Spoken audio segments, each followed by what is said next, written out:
Jan Smit, hoe is het om weer te mogen optreden voor zoveel mensen? Ja, nou ja, dat is natuurlijk alweer een tijdje aan de gang, maar het is fijn dat het weer mag. Lang genoeg geduurd. En het wordt nu allemaal ingehaald. En ik zat net even te kijken bij Ancora. Mensen staan echt op elkaar, dus het is één groot feest. Want hoe vind je dat om hun te zien optreden voor jouw optreden? Ja, ik ken die jongens goed, dus ik vind het altijd leuk als ik ze spreek. Maar nu staan ze net voor me en ik ben wat vroeg, dus ik heb het hele optreden bijna mee kunnen pakken. Dus nee, ontzettend leuk. Mooi op tijd inderdaad, want in Friesland treed je hier vaker op? Nou, ik heb natuurlijk wel honderden keer opgetreden in Friesland. Alleen de laatste tijd treed ik gewoon niet zo heel veel op, dus dan is dat natuurlijk automatisch minder.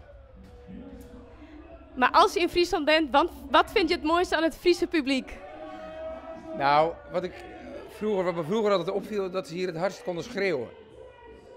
Dus dat, ik weet niet of dat, want ik moet natuurlijk nu nog optreden, of dat hier vanavond anders is. Maar in het verleden was dit toch wel de meest luidruchtige provincie.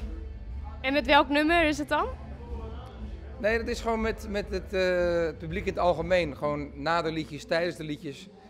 Ik vond het hier altijd extreem hard.